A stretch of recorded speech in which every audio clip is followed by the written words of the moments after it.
Hello guys and welcome back to the channel. So in this video I'm going to react to an article written by Arny Trezzi, none other than Arny Trezzi.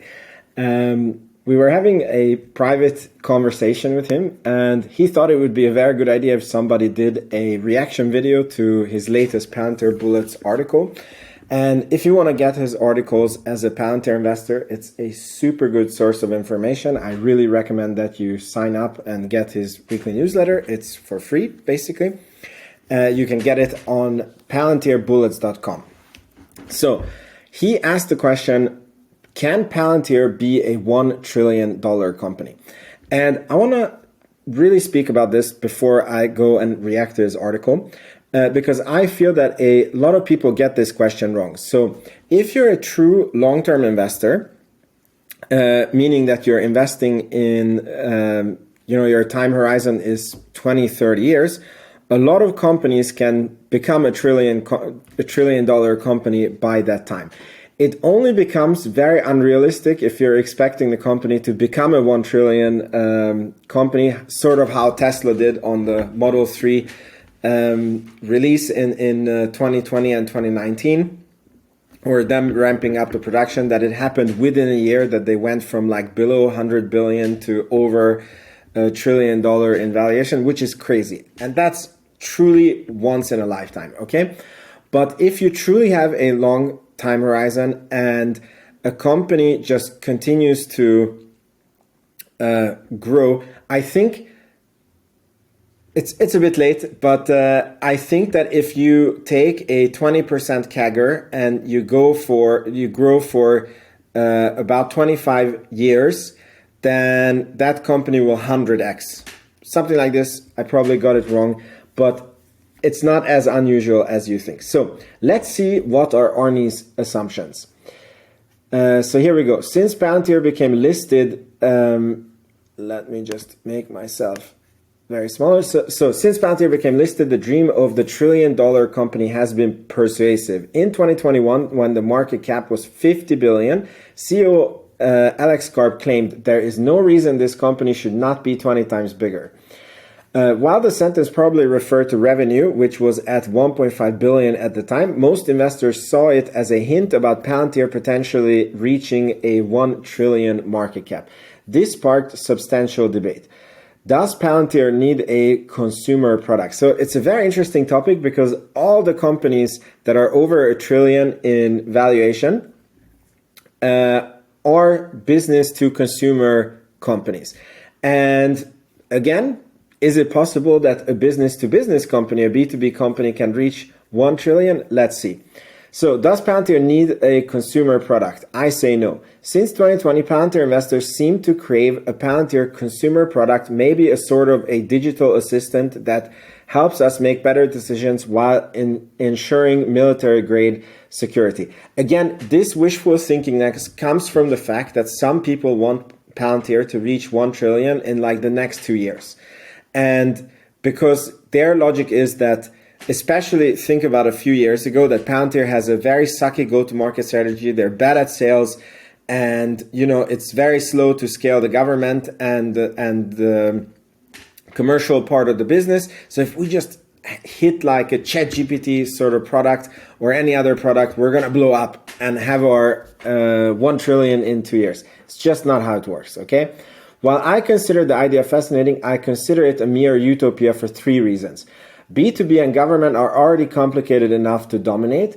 Consumer products are centered on a completely different platform than B2B, where Palantir has no experience nor has shown interest in pursuing.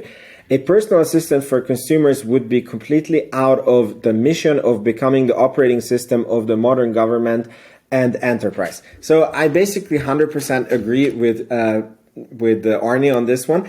And think about the fact that there is AI personal assistants.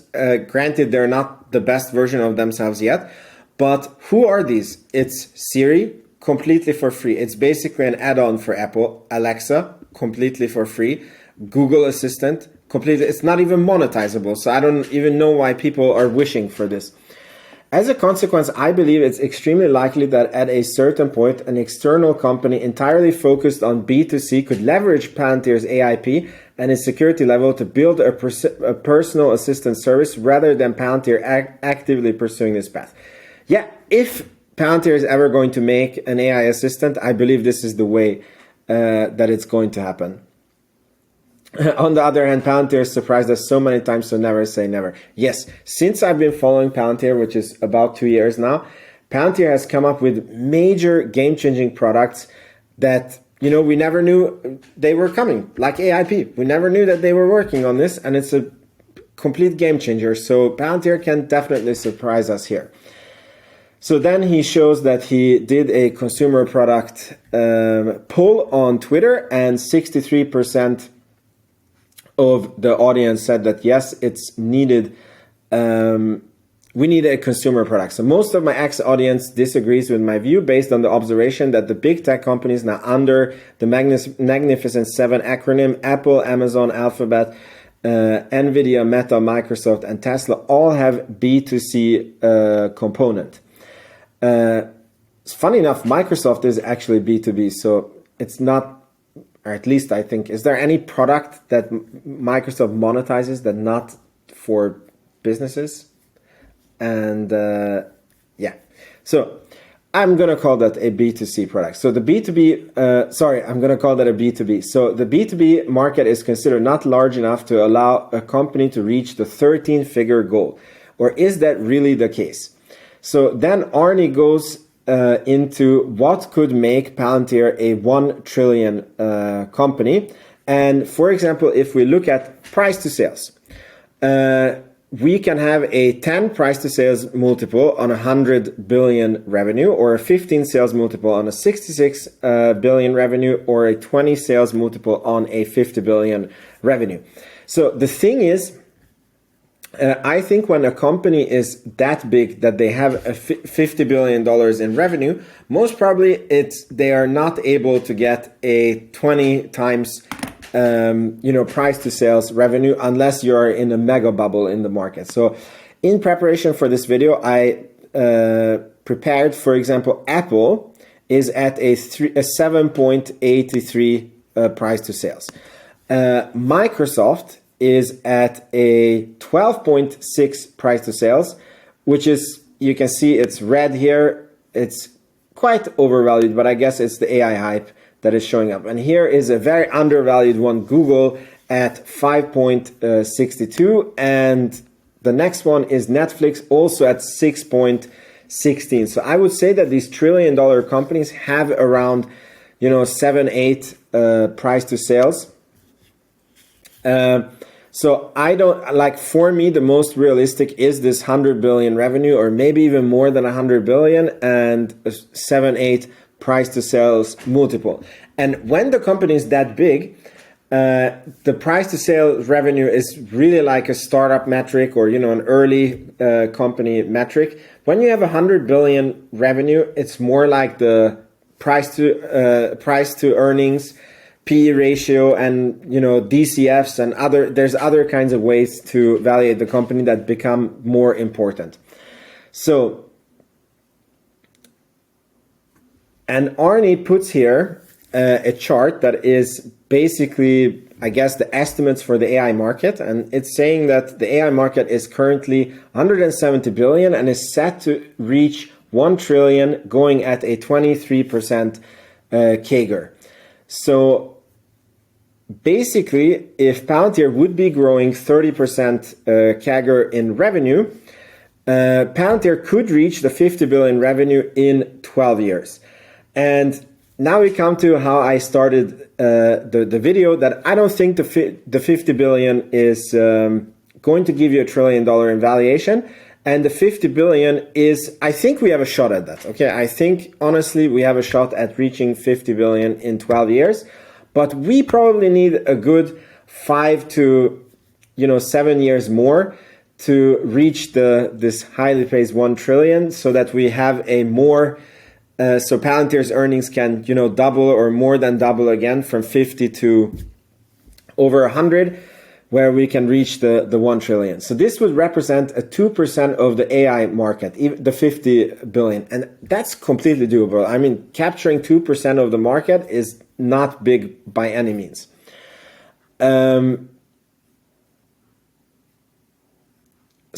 then Arny goes into, let's take a step to see what is needed to reach a $50 billion revenue.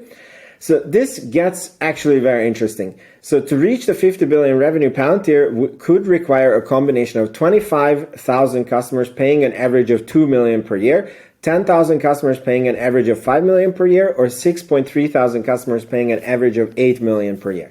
So what's interesting is currently, I think that the average customer for Palantir pays about $6 million per year.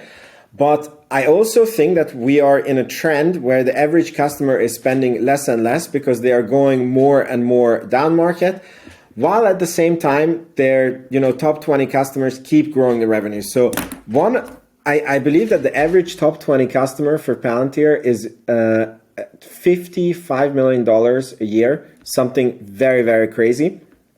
And I think that this is going to continue. So the top 20, or maybe at that time it will be the top 50 companies, are going to be very, very high revenue generators. But the average customer is going to go lower and lower and lower.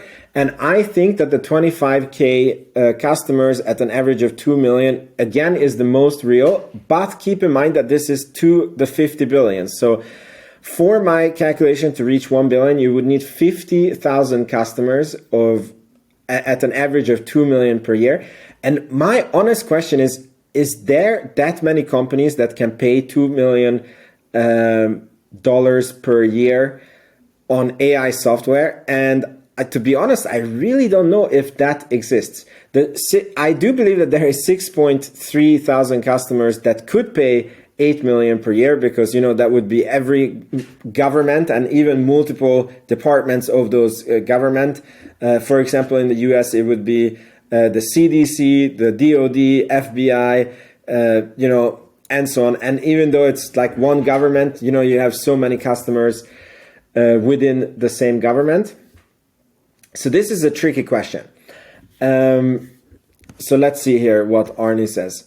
In 2020, the average revenue per customer was $8 million. The pie Palantir could capture narrowly grows to the corporate world becomes more and more driven by software. Inflation and pricing power support gradual price increases. So yes, maybe 20 years from now, spending $2 million on a software product is going to be like spending $200,000 today, or let's say maybe 500,000, and that also by itself grows the addressable market. So I think we have to look at it that way, because we are talking about 15, 20 years from now. So regardless of the combination needed to reach the $50 billion revenue, those numbers are achievable only if Palantir becomes a truly dominant and recognized industry leader, legitimizing its role as the Messi of AI. So far, we know Palantir can unlock immense revenue for customer thanks to its AI offerings, but it is very far from becoming a standard. The fact that these ambitious numbers don't seem absurd, in my view, supports the idea that B2B component is enough to drive the business to reach the 50 billion in revenue. Note, 1 trillion being possible doesn't mean that it is a certainty, and to reach this goal, we need execution, execution, execution. So I couldn't agree with him more. And in this part of the article, he gives other companies that we can use as reference for Palantir. So for example, he talks about Salesforce, which is a very pure business-to-business SaaS company. And they are still growing at between 10 to 20%, and they have a yearly revenue of 20 billion. So this just shows that Palantir, there's no reason why Palantir has to slow down to, below 10% growth. And they should even actually speed up. I would really like them to reaccelerate their growth. And it's basically saying that Salesforce is selling a horizontal SaaS product, which means that it's basically the same at every company. Whereas Palantir is selling a very wide product that is, very thick, as Alex Karp likes to say it, and it's completely tailor-made to your company, and that means that those companies actually can pay more for your service. And Arny gives an example here that Viva, which is probably the most classic example of vertical SaaS, which we call Salesforce for healthcare. We first mentioned Viva explaining how Palantir monetizes Skywise. Viva operates in healthcare and generates a 2 billion revenue, which is approximately the current revenue of Palantir. So this is very interesting because Palantir is in many industries, actually 40 industries to be precise, and Arny lists them out here in very big detail. Very impressive. The black ones are government, the blue ones are commercial, and you can see it's in capital markets, food products, insurance, media, pharmaceuticals, IT services, automobiles, shipping, customs, to name a few. What did I do now? We go back. Here we go.